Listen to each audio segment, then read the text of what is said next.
as you can see,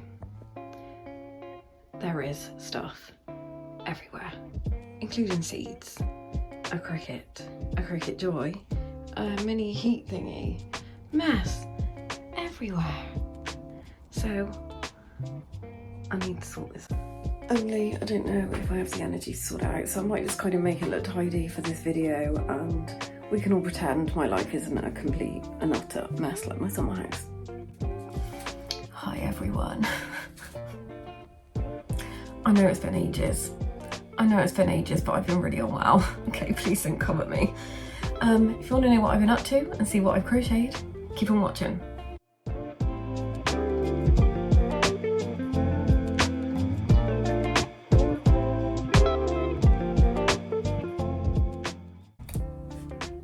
Hi everyone.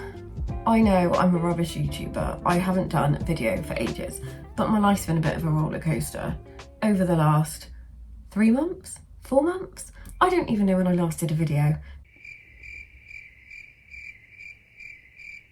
But anyway, here I am.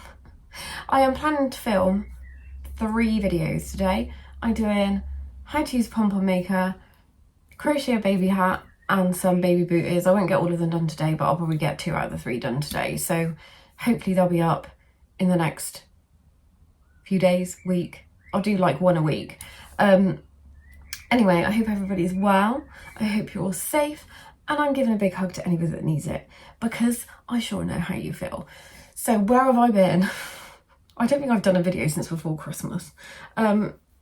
Just before Christmas, I got really bad virus. I got that RSV virus that was doing the rounds, like the respiratory virus that was worse than bloody COVID. So that was an experience, which left me absolutely wiped out. It was like the post-viral fatigue from it was just awful. It took me ages and ages to get over it. Then the whole house got it over Christmas, which is really great. First Christmas off that I've had for ages. Everyone's unwell. Then I had my wisdom tooth out in February. Had that done under general anaesthetic. In the UK, they don't routinely prescribe antibiotics after wisdom tooth extraction because it's in the NICE guidelines with the National Institute of Clinical Excellence. They, don't routinely give antibiotics because of antibiotic resistance. I ended up getting an infection. In fact, I got dry socket and I got an infection. If you don't know what dry socket is, oh my God, it's the worst thing ever. So it's where they take your tooth out, and normally a clot forms in the extraction site, which covers the nerve. Sometimes, and it's really common when you get your lower wisdom tooth extracted, that you get dry socket, so the clot doesn't form or the clot becomes dislodged. And this is what happened to me. And I was fine when I had my tooth out, and I was fine. The post-op pain was kind of minimal, what you would expect from a tooth extraction, really swollen. And I was terrified about getting this wisdom tooth out. Honestly, it was just really traumatic, just thinking about having it done. So I braved it. Then a few days later, I started getting this horrific pain, specifically at night time when I was led down. And it literally started here. It radiates all up your skull, down your neck. Oh my God. 3 o'clock in the morning, I woke up. So I live in Bristol, which Bristol's got a really famous bridge called the Suspension Bridge. And I was like, I'm in so much pain. I visualised myself driving up to that bridge and throwing myself off of it because the pain was that excruciating. Got an emergency appointment at the dental hospital. So I had mine done at a community hospital, but it's under the dental hospital. It just means you don't have to go into town. And they said, oh, it doesn't look infected, but we can't really see if you've got dry socket because they've sewed your gum over the extraction site and we can't see it properly. But they found a little gap and they stuffed it full of clove fibres, which is the weirdest thing ever. And I came out, and because Megan kindly took me, and she was like, why do you smell like a Christmas spice candle? And I was like, because I have tons of cloves in here. Anyway, packed it. I was supposed to be going away to Ireland to see my auntie on the Sunday, but they'd made another appointment for me because this is on the Friday. They made another appointment for me to come back on the Monday. They didn't give me any different pain relief. They just said ibuprofen, paracetamol, the usual. And I was like, well, I'll see how I am. I might go, I might not go. Anyway, the Sunday, so I was supposed to go on the Sunday, but the Sunday, oh my God, it's like a badger had crawled into my mouth and was rotting. I had pus coming out of it. I was spitting pus out. I was tasting it. It was just, and then it started bleeding again, and it was just absolutely vile. It was awful. And I went back to the dental hospital on the Monday, and they're like, yeah, you have an infection in that. So they gave me some antibiotics. Went back a week later because I had numbness. I had facial numbness by this point. And the dentist who saw me called the consultant over. I presume they're consultants in dentistry. Called the consultant over, and I was like, I've got like numbness. I'm speaking like I have a speech impediment. And she's like, oh, well, I've been a dentist for however many years, and I've done however many extractions, and I've never seen anything like that at all in my career. And I was like, well, you're seeing it now, hun. These people, medical healthcare professionals that gaslight people, do my head in, and I don't stand for it. I wasn't rude to her. I was just like, well, it is what it is. And she was like, oh, we'll see, shall we? And she started sticking like needles in my mouth, and I couldn't feel, like all along my tongue, all up here, couldn't feel a thing. And she was like, oh, okay. And then she saw that my lymph was still really swollen, and I thought it cleared up, but she's like, no, it's still really infected. So now I had to get more antibiotics. Anyway, it's all cleared up now. And then after weeks, and then I had at the start of March, middle of March, I had 2 weeks annual leave. Had a lovely time. Went down to my caravan.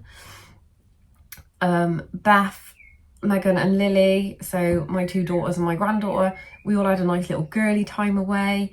Some friends from work had booked caravans as well down there, so met up with them. Didn't see them that much because we were all busy doing our own thing. So took Lily swimming for the first time, which was, oh my God, it was so adorable. I'll see if I can put a picture in her. I'll have to ask her mum for permission, but if you can see a picture of her, that means she said yes. She's the cutest little button ever. Took Lily swimming with my friend Danny and her little girl Rosie, who's 2. Had a lovely time. Weather wasn't that great, didn't really matter. And then, so Lily had a cold. We came home on the Wednesday. I started to feel a bit grotty on the Thursday. I was like, I've got Lily's cold. Anyway, Danny messaged me going, on the Sunday, have you done, I was supposed to go back to work Monday, have you done a COVID test? Because we've all tested positive for COVID. And I was like, oh God. And I knew when she said that she had tested positive and they'd all tested positive, I was like, this isn't just a cold, this is COVID. Tested positive. I am now negative. I went back to work on Monday. I had a week off, ran out of COVID tests, ordered COVID tests. They still haven't come. But we've got COVID tests in work. So I made sure I did a COVID test yesterday when I went back to work.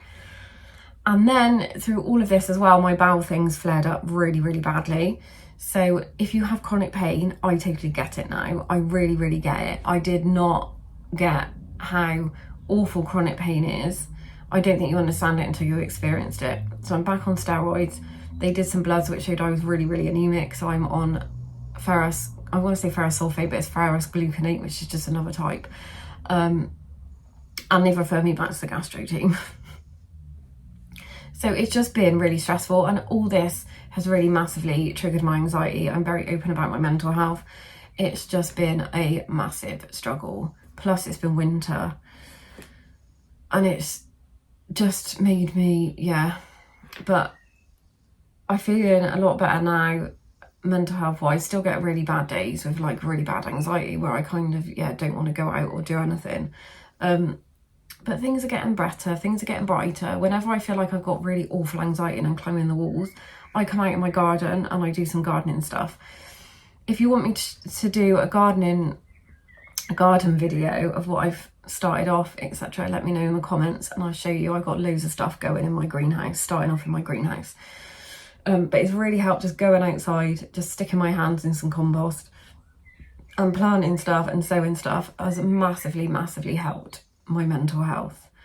I have been doing some crocheting. I will show you what I have done. I had this on right. I made this jumper. So I run a gardening group as well in work. with the service users. And I made this jumper like back last year, and I wore it to work yesterday. And where I work is secure mental health. So you have to go through central security, you hand your badge in, you get keys, blah, blah, blah. And the bloke that was working on central security went, "What's that say on your jumper?" I was like, "Plants make me happy." And he was like, "I bet they do, especially that certain plant." I was like, no, no, my mental health and anxiety is bad enough. Do you think I'm doing things like that? Anyway, I have made this jumper. Ta-da!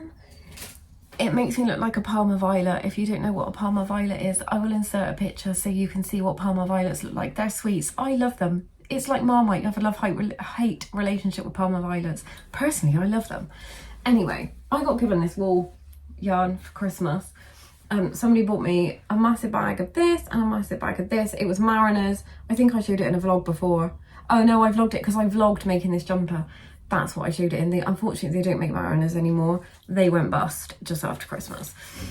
So this was a patternless jumper. I would put it on, but I'm currently absolutely sweating, and this is going to make me absolutely roasting.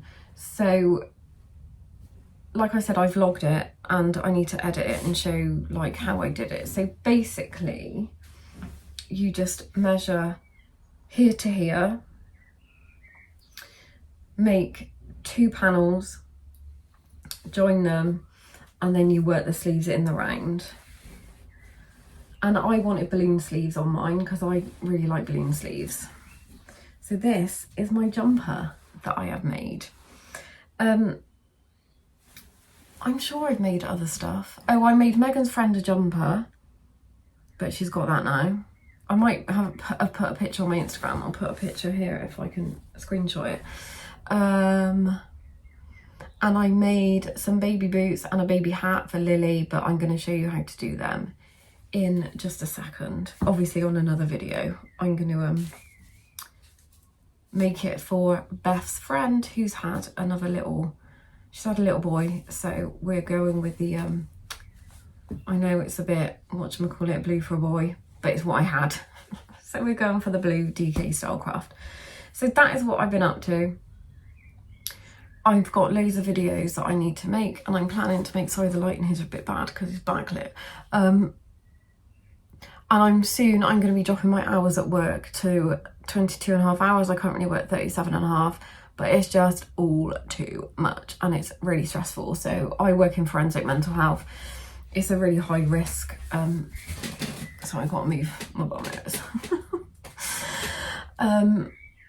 High stress, a high risk environment, and I am gonna drop my hours to 3 shifts a week, and then I'm gonna have our little lily pops once a week when Beth goes back to work, and I'm gonna do agency to make up the hours.